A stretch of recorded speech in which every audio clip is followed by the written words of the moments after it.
Deus Todo-Poderoso, vamos dar início aos nossos estudos a respeito do Evangelho de Jesus, para que pedimos a assistência e proteção dos vossos bondosos mensageiros e do nosso anjo da guarda, a fim de que nos esclareçam a inteligência e nos deem o discernimento necessário a nós, os encarnados, e aos nossos irmãos desencarnados que aqui vieram com a permissão do Pai, para bem compreendermos o que vamos estudar. Rogamos a Jesus, nosso mestre guia, seja conosco e presida a nossa reunião.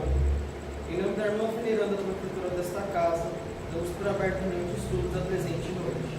Que assim seja. Em que perseveras? E perseveravam na doutrina dos apóstolos e na comunhão, e no partir do pão e nas orações. Atos 2:42. Observadores menos avisados pretendem encontrar inteira negação de espiritualidade nos acontecimentos atuais do planeta. Acreditam que a época das revelações sublimes esteja morta e que as portas celestiais permaneçam cerradas para sempre. E comentam entusiasmados como se divisassem no paraíso perdido os resplendores dos tempos apostólicos, quando um púgilo de cristãos renovou os princípios seculares do mais poderoso império do mundo. Asseveram muitos que o céu estancou a fonte das dádivas, esquecendo-se de que a generalidade dos crentes entorpeceu a capacidade de receber. Onde a coragem que revestia os corações humildes à frente dos leões do circo? Onde a fé que punha afirmações imortais na boca ferida dos mártires anônimos? Onde os sinais públicos das vozes celestiais? Onde os leprosos limpos e os cegos curados? As oportunidades do Senhor continuam fluindo incessantemente sobre a terra. A misericórdia do Pai não mudou. A providência divina é invariável em todos os tempos. A atitude dos cristãos na atualidade, porém, é muito diferente. Raríssimos perseveram na doutrina dos apóstolos, na comunhão com o Evangelho, no espírito de fraternidade e nos serviços da fé viva.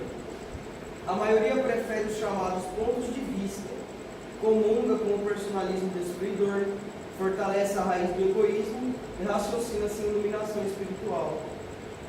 A bondade do Senhor é constante e imperecível. Reparemos, pois, em que direção somos perseverantes. Antes de aplaudir os mais afoitos, procuremos saber se estamos com a volubilidade dos homens ou com a imutabilidade de Cristo.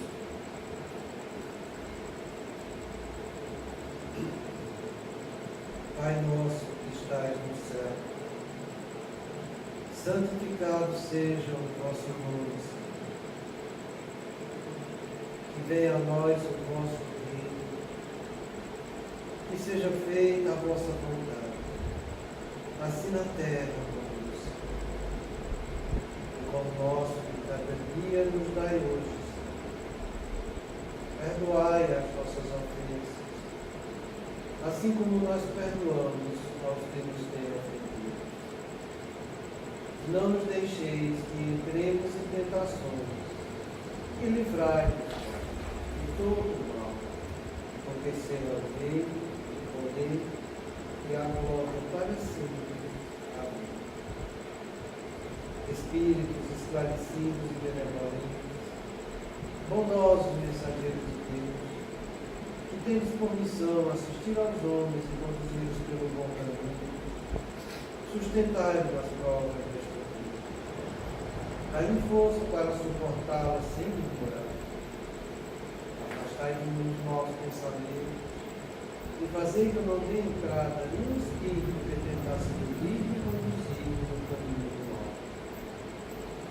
Esclarecei minha consciência com relação aos meus defeitos e tirai-me de sob os olhos do véu do orgulho, capaz de impedir-me de perceber e confessar-os a mim mesmo.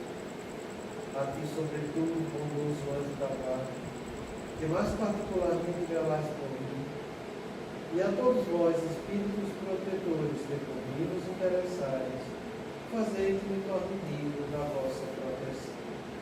Conheceis as minhas necessidades, que elas sejam atendidas segundo a vontade de Deus.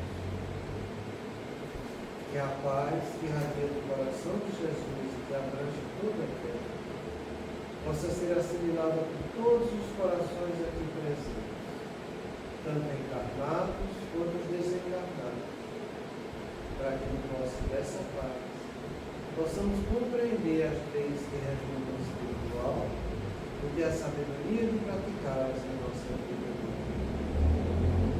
Em nome do nosso Mestre amado Jesus, da irmã veneranda e sua equipe espiritual que nos assiste, bem como dos nossos anjos da guarda, solicitamos que a água aqui exposta seja purificada em nosso benefício. Que assim seja, damos graças a Deus.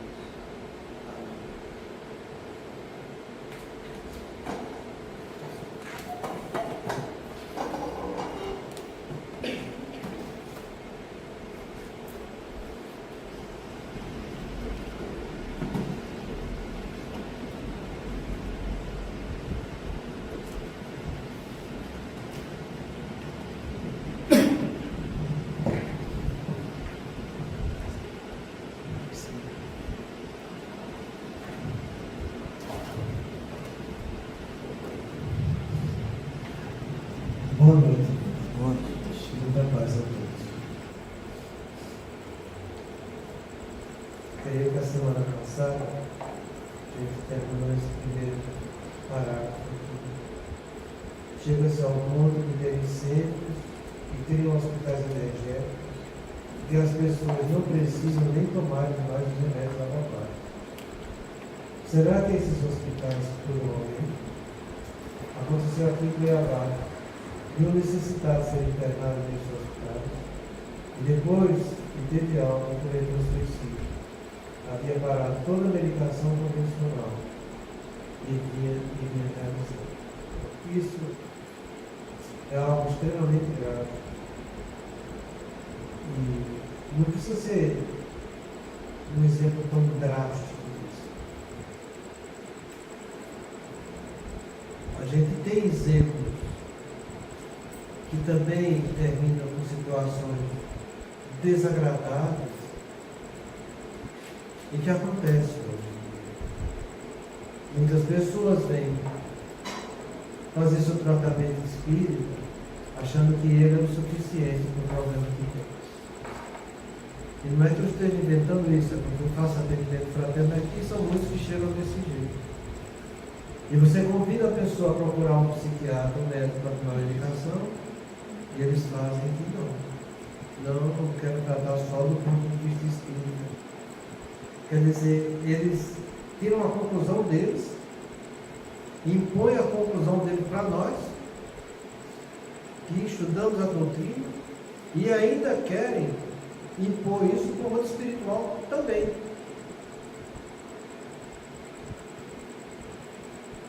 Você acha que vai dar certo? A gente tem sempre trabalhado e falado muito que o ser humano ele tem que ser visto do ponto de vista holístico. A gente já trouxe para vocês aqui a composição do homem encarnado, do ponto de vista energético, como é que ele funciona. Tem um princípio inteligente, separado do meio externo, através do que se chama de corpo mental. O André Luiz gosta muito de usar esse termo. Irradiando através desse corpo mental, ele vai fabricar o seu corpo espiritual, que é o perispírito. E segundo o próprio André Luiz, e também Kardec, temos uma parte mais profunda que dá continuidade ao corpo mental, que ele chama de corpo essencial. E uma parte mais superficial, que é uma parte que está em aprendizagem, que ele chama de corpo causal. Kardec, no livro Obras Póstumas, em que ele fala que está estudando o sonambulismo, ele é muito mais incisivo do que André Luiz. Ele fala que o corpo espiritual ele é revestido de várias camadas. Ele não só é um único causal e essencial, tem mais. E quanto mais ele se liberta do fluido vital que envolve essas camadas do ponto de vista do nosso corpo físico, mais lucidez espiritual tem o sonambulismo, aquela pessoa que pratica o sonambulismo. E ele está mais próximo da sua essência. É muito interessante essas coisas. Né? Então a gente precisa entender isso. E depois desse corpo espiritual, que é feito de fluido da matéria imponderada, também ele é animado através do fluido vital espiritual. Do mesmo modo que nós temos um corpo denso, animado pelo fluido vital do nosso corpo físico, que é o que vai dar vida à matéria. Então você tem, no mínimo, esses 5 componentes. Seja o espírito, a essência divina, o corpo mental, o perispírito, com sua parte essencial e causal, e o corpo físico, com a matéria densa e o fluido vital animalizado. Então, quando você fala em um problema de saúde, você fala em doenças, entenda que a essência da origem da doença é o ser pensante criado por Deus, que fez escolhas equivocadas. E fazendo escolhas equivocadas, ela imantou essas escolhas equivocadas no seu corpo espiritual, onde ele se exterioriza, causando deformidades energéticas nesse corpo. E essas deformidades energéticas nesse corpo, ele vai ser repassado para o corpo físico, levando as doenças do corpo físico. Então, quando você vai tratar uma criatura, isso do ponto de vista médico é o que se faz hoje em dia, tanto é que a espiritualidade é muito trabalhada hoje na medicina. Você tem que levar tudo que aquela criatura precisa, na sua essência pensando, na parte perispiritual e na parte do corpo físico. A pessoa que diz que vai tratar só o corpo e não trata o resto, ela tem um alívio mais periférico possível. Vai ter algum benefício? Vai, mas logo isso vai se acabar. Entende por quê? Porque enquanto a alma, o princípio espiritual não mudar sua maneira de viver e de encarar a vida, para corrigir as camadas energéticas do seu perispírito, que ele mesmo lesou quando não cumpriu o dever, entende? E essas camadas do perispírito renovadas passarem uma nova energia para o corpo físico, enquanto ele não fizer essa trajetória holística do ser humano, ele não vai estar trabalhando por ele. Não vai estar trabalhando. Então não tem essa história de você dizer que vai tratar só do ponto de vista medicamentoso alopático. Não tem essa história de você dizer que vai tratar só a parte perispiritual sua. A essência é que deve ser tratado, que é a alma que pensa. Porque foi ela pensando e fazendo escolhas equivocadas que gerou todas essas alterações que já ocasionaram a doença. Ela tem que mudar a maneira de viver e de encarar a vida. Então, enquanto ela não mudar, a doença continua lá. Ela pode passar pela expiação, mas a doença está lá. Ela vai passar novamente, até ela trabalhar a reparação. Porque é isso que a gente estuda lá no Código Penal da Vida Futura. Que Kardec explica muito bem que diante de qualquer pecado, qualquer erro que você faça, entende? Você é convidado a praticar a reparação desse erro, se arrependendo, expiando, para poder reparar. É assim que a gente tem que entender a coisa. Então, que a gente procure trabalhar com lisura dentro da casa espírita, estimulando as pessoas a mudar essa maneira, como elas vinham agindo de maneira equivocada, de modo equivocado. Enquanto elas não mudarem, a coisa vai continuar acontecendo. Então não quer dizer que a gente vai chegar na casa espírita e vai falar de coisas que as pessoas precisam aprender para mudar. A gente tem mais é que falar isso mesmo. E se a pessoa não gostar, é problema dela. Ela quer continuar errado, é problema dela. A escolha é dela. O livre-arbítrio é dela. Do mesmo jeito que a escolha é nossa. Vai ser eu entendendo que a vida, na sua essência, deve ser vivida desse jeito, que eu estou procurando mudar a minha maneira de pensar, para que essa maneira de pensar eu comece a espiar e me reparar dos meus erros, que eu vejo que é aí que está a solução dos meus problemas. Só assim é que eu posso passar para o outro. Por isso que Jesus falou no segundo mandamento: amarás o teu próximo como a ti mesmo. Primeiro aprenda a se amar.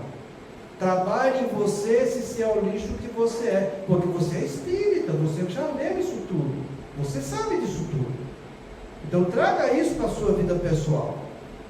E fazendo isso na sua vida pessoal, mudando a sua maneira de encarar os problemas e as provas e expiações que você está passando aqui na Terra, entende? E você fazendo a coisa correta, você vai se sentir com certa plenitude diante da experiência. E isso vai te trazer muita energia para que você passe isso também para os outros.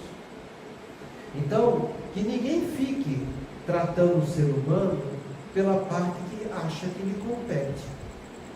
Porque uma pessoa que diz que quer tratar só o corpo, não quer tratar mais nada, já mostra que ela, na sua essência, ela não quer mudar. Ela não quer aprender coisas novas. Ela continua sendo do jeito que ela sempre foi. Ela continua vivendo daquela maneira que ela sempre viveu. Com os seus conceitos, com suas crenças, do jeito que ela acha que deve. Só a pessoa que quer mudar a sua essência, esse sim é um espírita cristão. E é para esses que a gente tem que se dedicar. Não foi à toa que Kardec classificou os espíritas como espíritas experimentadores, espíritas imperfeitos, espíritas cristãos e espíritas exaltados. Não foi. Isso tem um motivo muito básico para nós, e essa classificação está lá no livro dos médiuns, que ele vai dissertando depois a respeito disso tudo. Entende? Então, a gente tem que saber que nós precisamos ser espíritas cristãos. Se os outros são experimentadores e querem experimentar um tratamento de passe ou água fluidificada do jeito que eles acham, eu não vou obrigar ninguém a fazer nada. Eu tenho que respeitar o livre-arbítrio. Mas isso não quer dizer que eu vou ter que ficar calado diante da atitude equivocada do outro. De maneira alguma. Calado não fica. A gente tem que continuar falando a verdade. Para que depois, essa própria pessoa, quem sabe, nessa vida, ou talvez no mundo espiritual, não venha querer cobrar da gente, por a gente não ter tido perseverança, como foi lido aqui hoje, em continuar falando a coisa correta. Nós precisamos ter perseverança para isso. E a gente tem que entender que deve ser desse jeito, sabe? Então ninguém, na realidade, cura ninguém. É a pessoa por si mesmo que vai trabalhar a sua autocura, mudando a sua visão, acrescentando coisas novas às suas crenças equivocadas. É assim que as pessoas mudam. E para eu acrescentar coisas novas às minhas crenças, que eu preciso modificar, eu tenho que partir da premissa que eu não estou completo. Eu sou incompleto. Eu preciso trabalhar um pouco mais de completude em mim. Isso já vai estar trazendo humildade para o seu orgulho. Porque você está mostrando que você é uma pessoa que não é detentor da verdade, mas você ama a verdade, para que essa verdade venha acrescentar algo à sua verdade. Aí sim você começa a trabalhar da maneira correta. Então, na casa espírita não cura ninguém, nem ninguém cura ninguém. Você pode ter alívios periféricos, mas a cura, na real acepção desse termo, é quando a pessoa muda a maneira de viver, de encarar a vida, e faz isso com consciência de que está realizando algo bom para a sua individualidade. Então, o Alírio traz essa ressalva a respeito de cura, quando ele diz isso que a gente vai estudar hoje. Jesus nunca dizia que ele curava, mas dizia: a tua fé te salvou. A salvação é a cura mais profunda, é a essência que se autotransformou e ascendeu. Portanto, o merecimento vem da mudança de procedimento da pessoa. Então, Jesus, que é Jesus, não falava de curar não. Por que nós vamos dizer que nós vamos curar? Por que eu vou dizer então que os Espíritos vão curar? Como é que eu vou querer prometer algo para o outro, que ele vai ser curado, se nem Jesus fez isso? Olha o tamanho da arrogância e da prepotência. Mas é isso que a gente vê acontecer. E é isso que as pessoas que vivem de auto-engano gostam de escutar. Que alguém vai ser o salvador da pátria deles. E que eles não precisam fazer nada para se salvarem. Que os Espíritos vão salvar. Que os passes vão salvar. A água frutificada vai salvar. Indo na casa espírita vai ser salvo. Não foi isso que Jesus ensinou. Jesus ensinou que cada um é o salvador de si mesmo, quando exercita a sua fé. Então você quer conquistar alguma coisa, trabalhe essa palavra fé. Porque é aí que está a solução do problema. Foi a fé que salvou. Foi a fé que produziu essa cura mais profunda. Essa essência que se transformou e ascendeu com a sua fé. O merecimento vem da mudança de procedimento da pessoa. Enquanto a pessoa não mudar a maneira de proceder, ela continua sendo a mesma pessoa. E sendo a mesma pessoa, ela vai ser detentora daquilo que ela tem de bom e daquilo que ela tem de ruim. E se a doença é algo que incomoda, que é ruim, ela vai continuar com a doença do mesmo jeito. Entende como a coisa é séria e grave? Então que a gente procure levar educação interior para as criaturas. Que a gente procure levar essa verdade que Jesus falou: eu sou o caminho da verdade e da vida. Que a gente trabalhe essa verdade e essa vida espiritual conosco e com os outros. Porque só assim você vai estar sendo um trabalhador do Cristo. Se você não fizer isso, você não será um trabalhador do Cristo. Porque você vai estar indo de encontro, batendo de frente com o ensinamento que Jesus falou para a gente. No Evangelho de São Lucas, a tua fé te salvou, se eu não me engano, aparece 4 vezes. Em situações diferentes. Em São Marcos, são 2 vezes. Em situações diferentes. Eu estou falando de 6 exemplos diferentes do Cristo, ele repetindo a mesma coisa quando as pessoas eram curadas. Imagina quantas vezes Jesus não deve ter falado isso. Imagina quantas vezes ele não se comportou desse jeito. Para a gente vir agora e querer fazer a coisa diferente. Para que a gente venha e leve essa ilusão para os outros, que eles vão ser curados com algo que vem de fora para Deus.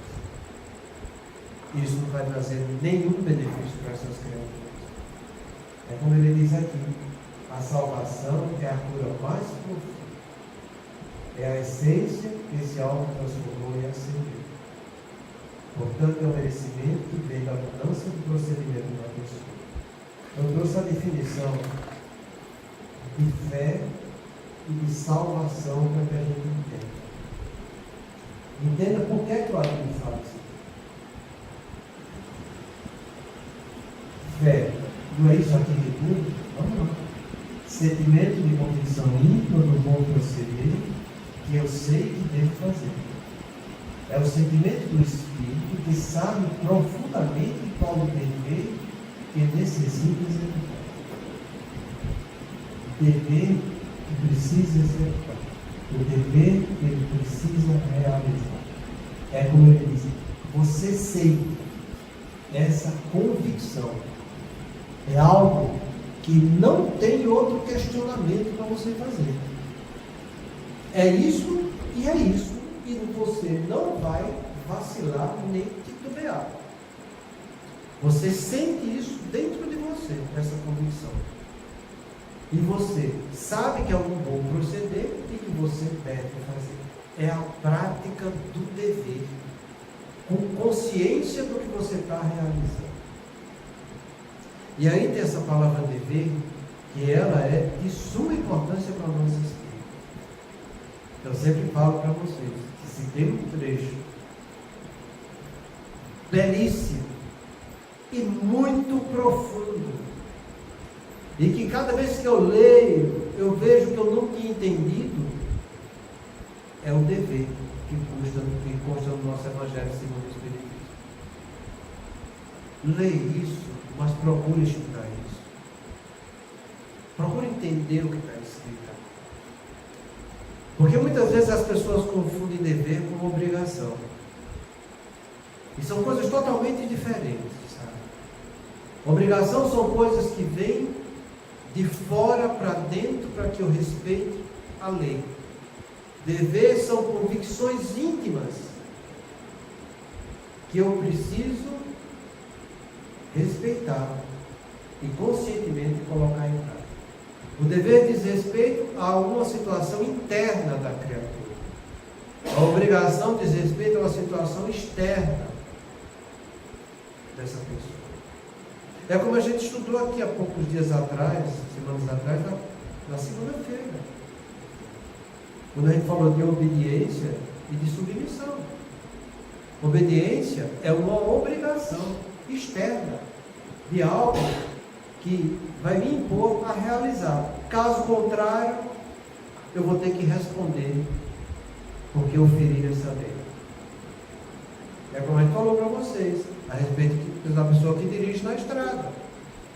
A pessoa dirige, sabe que é até 110, mas ele anda a 200, a 300, a 140, a 160, ele não está nem aí. Quando ele vê o radar, ele tira o pé, porque se ele não obedecer ao radar, ele vai ser multado e vai ter que pagar por isso. Isso é uma obrigação, é uma obediência, é algo externo que vem de fora para dentro. Dever é um ato de submissão, é uma aceitação interna daquilo que eu tenho convicção que precisa ser praticado.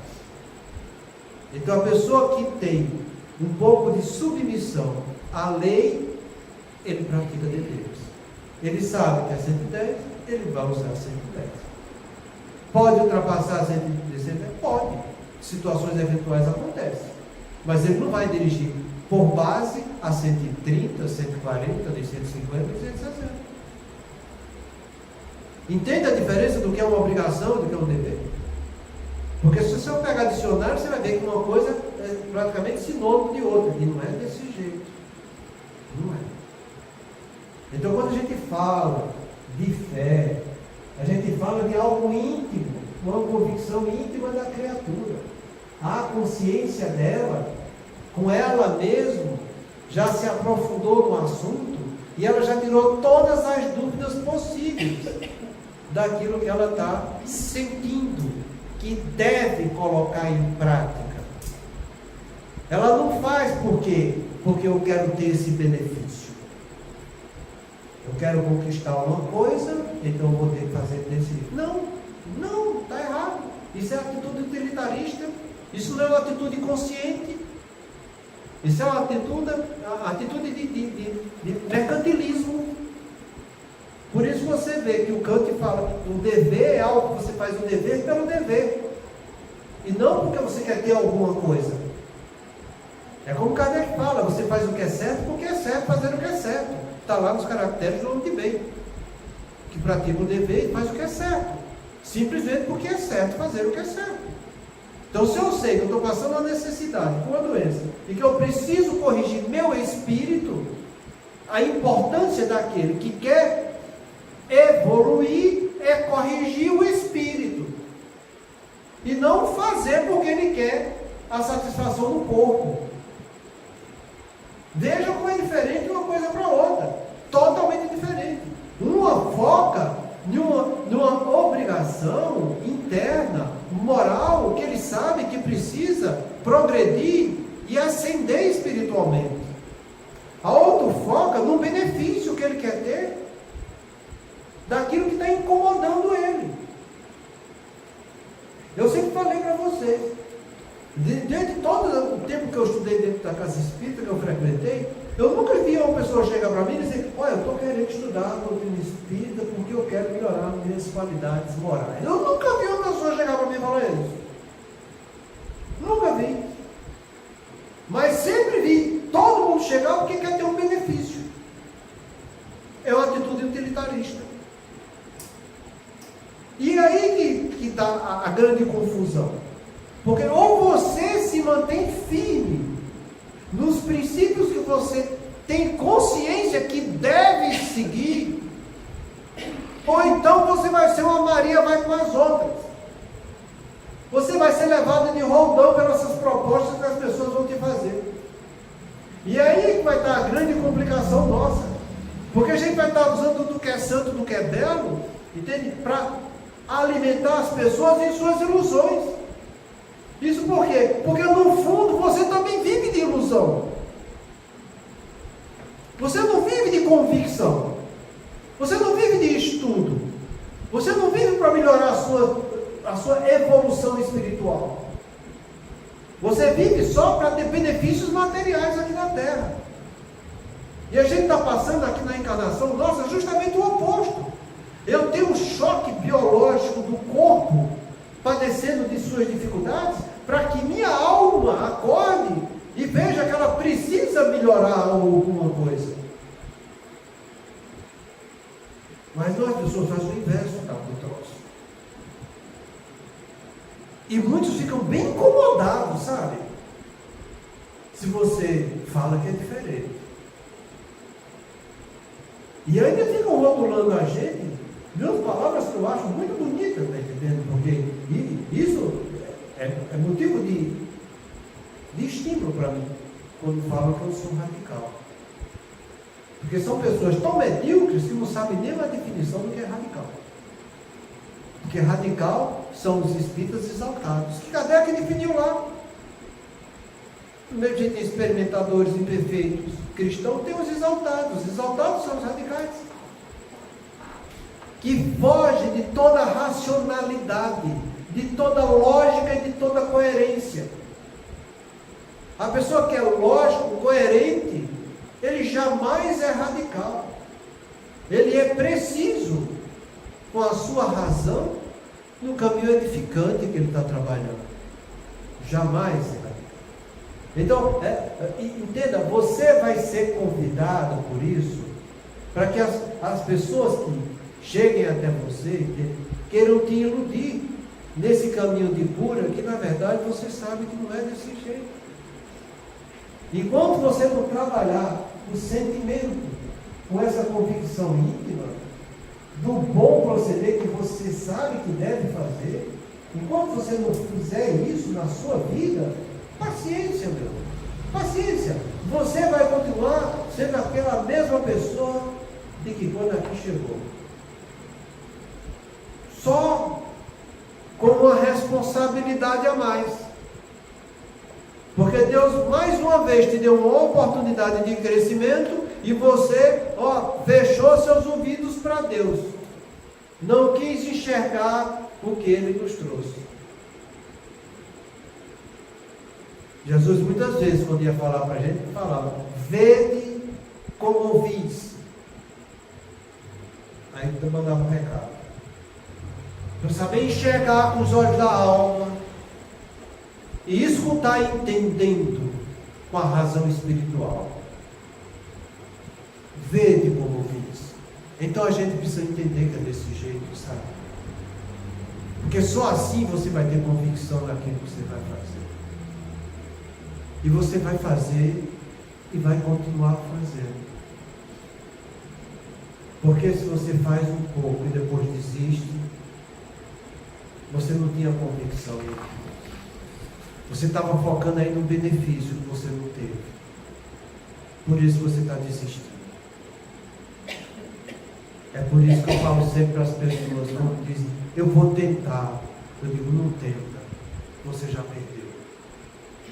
Porque quem tenta não tem fé. Quem tenta não tem convicção. Quem tenta está fazendo uma atitude de obrigação, porque ele quer ter um benefício daquilo que ele está fazendo. Ele não está fazendo uma coisa baseada no dever, que é uma submissão interna. Quem pratica o dever não tenta, faz. E faz hoje, faz amanhã e faz sempre. Porque ele não está objetivando nada na dependência do que ele está praticando nesse dever. A única coisa que ele sabe que precisa realizar é para que ele cresça espiritualmente. Isso chama-se de lei do progresso. Quem pratica o dever pelo dever está agindo de acordo com a lei do progresso. Está de acordo com a lei de Deus. É por isso que Jesus falou, a tua fé te salvou. Essa convicção íntima que eles estavam fazendo o que é certo, o que era certo, independente do que estava acontecendo, mas eles continuavam fazendo. E mesmo aqueles que tinham um pouco de vacilo, e que Jesus via que tinha vacilo ainda, não tinha uma convicção tão bem fundamentada, ele ainda dizia, o profeta salvou, vai e não tornes a pecar para que algo de pior não te aconteça. Porque muitas vezes acontece isso, sabe? A pessoa diante de uma experiência, tem a convicção daquilo que ele está fazendo que é certo, ele vai e faz. Mas vem uma outra experiência, em um sentido diferente da vida dele, aí ele vacila. É igual você quando está estudando matemática, está entendendo? Você sabe a tabuada de adição. Você está lá e tem convicção daquilo que você está somando e você sabe daquilo mesmo. Mas se vier uma experiência de subtração que você não aprendeu, você não vai ter a mesma convicção que você tinha na de adição. Você pode pisar na bola.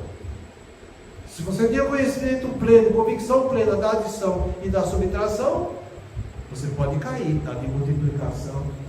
O que eu quero que você entenda é que a vida é um repertório de experiências que vão estar sempre chegando para vocês para melhorar a completude de ganho para o teu espírito. Então não é porque você superou a dificuldade que você tem com a sua mulher dentro de casa, ou com o seu marido dentro de casa, que você já venceu as provas e expiações. Não! Pode ter superado essa, do cônjuge. Mas será que superou a do pai e da mãe? Será que superou a dos filhos? E se superou a do filho, será que está tudo ok mesmo? Não sei. Seu filho ainda tem um monte de experiências para vencer na vida. E assim vai. Entende? Se você está indo bem na experiência conjugal, familiar, cuidado. E o seu comportamento social? Como é que anda? Será que já superou todas essas dificuldades? A vida é desse jeito. E só para trazer uma lembrança para vocês da gravidade do que é isso, você tem as 4 legítimas verdades, que veio justamente para parafrasear as 4 nobres verdades de Buda. E nessas 4 legítimas verdades, sexo, narcisismo, físico e moral, poder e dinheiro, cuidado. Todos nós temos falhas e crimes memoráveis de encarnações anteriores. Vencer o sexo é o primeiro deles. Cuidado. Vencer o poder, pior de todas elas, eu sempre falo para vocês, é o tal do narcisismo. É o tal do orgulho e da vaidade. Essa é complicada.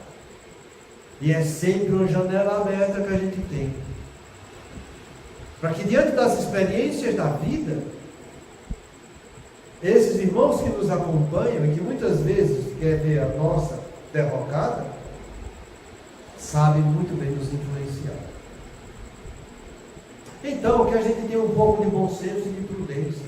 E entenda que essa fé, esse sentimento de convicção plena, eu tenho que elaborar ele em todos os departamentos da vida. Sentimento de convicção plena de como deve ser o comportamento sexual, de como deve ser o meu narcisismo, deve ser educado, como deve ser a minha atitude de poder e de dinheiro. São 4 coisas que, se você for olhar na sua vida, você está passando por elas. Você pode até nem ter percebido isso, mas uma coisa eu te asseguro: a espiritualidade que te acompanha sabe muito bem disso. Que é como está no livro Ação e Reação de André Luiz, entende? Em que o Leonel chega para o André Luiz e diz: aqui tem a escola dos Vingadores que ensina qualquer um de nós a captar o desejo central de cada criatura. Desejo, entenda. Desejo diz respeito à lei de recompensa, o sistema de recompensa que a gente estuda. Desejo, motivação e prazer. Você vive aqui para ir em busca dos seus prazeres. Ele analisa os prazeres que você gosta, sabe do seu desejo e potencializa o desejo para que você não cumpra o dever, porque entre o desejo e o dever são situações opostas. Se o desejo é uma experiência que eu quero repetir, porque aquilo me foi prazerosa e causou um abalo gostoso no meu corpo físico, com uma sensação agradável, o dever, ela é uma atitude espiritual da alma, que sabe que a consciência dele tem conhecimento da lei e ela vai te impor para que você pratique a lei e não que você faça o que você deseja. Porque dever é isso, imposições que a nossa consciência nos leva, baseada em leis e em atitudes morais que eu tenho diante da vida. Ou você fica do lado ou você fica do outro. Aí vem Jesus e diz: ninguém há de satisfazer a Deus e a mamon. Não é a mesma coisa do dever e do prazer? Porque a mamon não é o pai da luxúria, onde está o sexo, o narcisismo, o poder e o dinheiro? E o que é Deus? Não são as leis deles que estão gravadas em nossa consciência, que está pedindo para que eu pratique o dever pelo dever? É a mesma coisa. Que a gente já sabe de N encarnações que tivemos depois que Jesus chegou aqui na Terra. Todo mundo sabe dessa frase. E o que é que a gente está fazendo para aprender essa frase em nós? Para que eu tenha essa convicção plena que eu preciso trabalhar o que Deus me dá. E o que Deus me deu são as leis deles que estão gravadas em minha consciência. Se eu tenho que amar a Deus sobre todas as coisas, a única coisa que Deus deu para que eu amasse são as leis dele. Ele mandou de lá para cá os 10 mandamentos. A gente pratica? Não sejamos hipócritas de dizer que pratica, né? A gente pratica os 2 mandamentos de Jesus, de amar esse Deus com as leis dele, que já havia trazido. Jesus falou: eu não vim apagar a lei, eu vim dar cumprimento a ela. Você ame as leis que Deus mandou nos 10 mandamentos.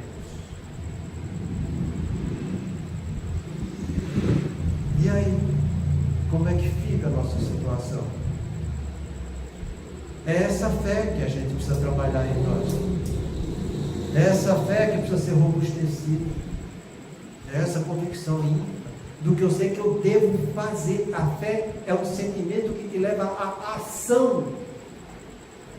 É da fé que, na sua esforço para que sua vontade, põe em prática.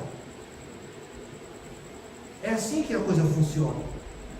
A fé te dá a energia que é chamada de esforço, para que a sua vontade que escolheu realizar, coloque em prática e faça. Faça porque deve ser feito. É por isso que ele fala, a tua fé, que você teve convicção, que você teve esforço, que você colocou em prática, que você mostrou que mudou, que você é uma pessoa diferente, ela te salvou. Por quê? Porque salvação é a reabilitação, é a redenção da alma, é a libertação do pecado, é a garantia da vida eterna, é a ideia de ser salvo da condenação eterna e receber a vida eterna com Deus. Você se salvou, você se reabilitou, a gente usa na doutrina, se reparou diante do pecado. Você se reparou diante do erro. Tua alma se reabilitou fazendo o que tua fé mostrou que você devia fazer. E não o que você gostava dos prazeres que tanto vivia. E ainda vive praticando coisas equivocadas nesse mundo. Por quê? Porque o nosso primeiro impulso é realizar o desejo. E a gente já começa a mostrar esse desejo quando a gente nem sabe o que é dever, que é na primeira infância. Tem que ter os pais para direcionar aquilo para mim. Depois me orientar na segunda infância e na adolescência. Para que por fim a gente possa, usando da plenitude do nosso livre-arbítrio, ir em busca de educações, de leis morais, para que a gente se torne pessoas melhores na vida, sabe? Então você quer se reabilitar, quer ser salvo, a sua alma, você quer se libertar do pecado, dos erros anteriores, você quer ter a garantia da vida eterna, como Jesus falou, eu vos falo de vida eterna, que é a vida espiritual, tem que trabalhar isso aqui. Sem trabalhar a fé, você não vai ser salvo. Então, como é que eu posso dizer que nós vamos curar os outros? Como é que eu posso dizer que eu vou tratar das obsessões das criaturas? Ninguém vai tratar de obsessão de ninguém. A gente pode ajudar as pessoas a mudarem de ponto de vista, mas cada um por si só é que tem que trabalhar em seu interior aquilo que precisa ser mudado. Porque se você quiser impor alguma coisa a alguém, no lugar de tratar das obsessões, você vai ser mais um obsessor desse alguém que está impondo algo ao livre-arbítrio. Entende como que é a coisa? Pois é por aí. Chegamos na nossa hora. Semana que vem a gente vai falar mais alguma coisa a respeito do tempo. Muita paz a todos.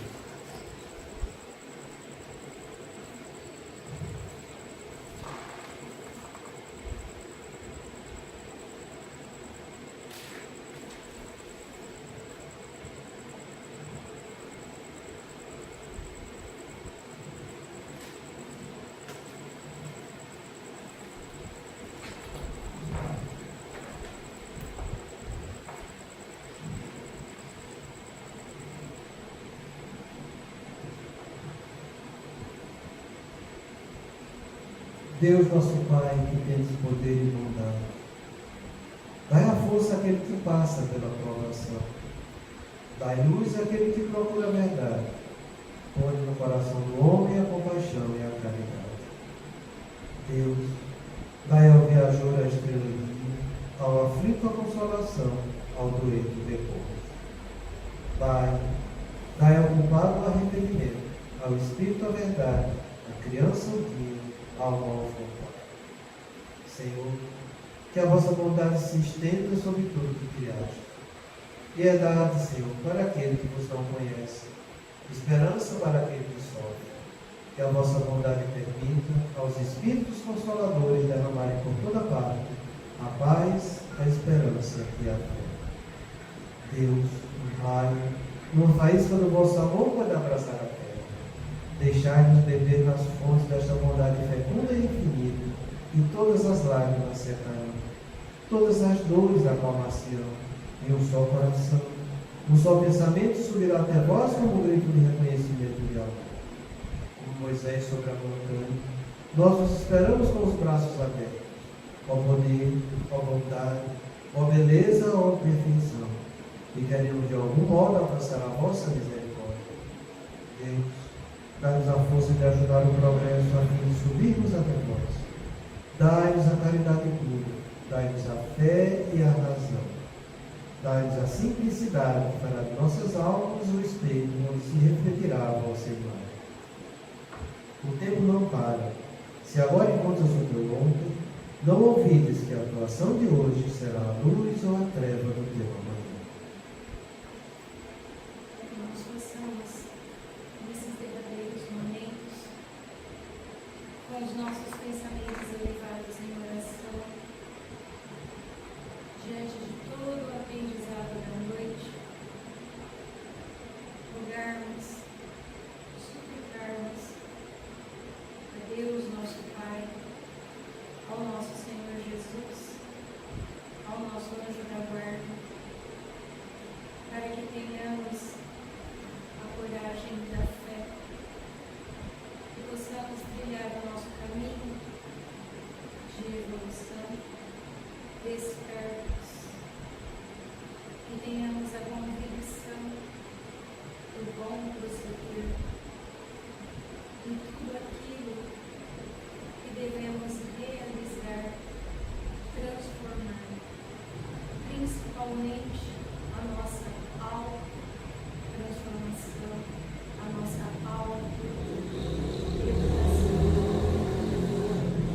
Por isso te pedimos, Pai amado, que não meçamos esforços para que possamos cada vez mais sermos dignos e merecedores do amparo e da assistência dos seus abnegados filhos. Pai nosso que estás nos céus, santificado seja o vosso nome, venha a nós o vosso reino, seja feita a vossa vontade, assim na terra como nos céus. O pão nosso de cada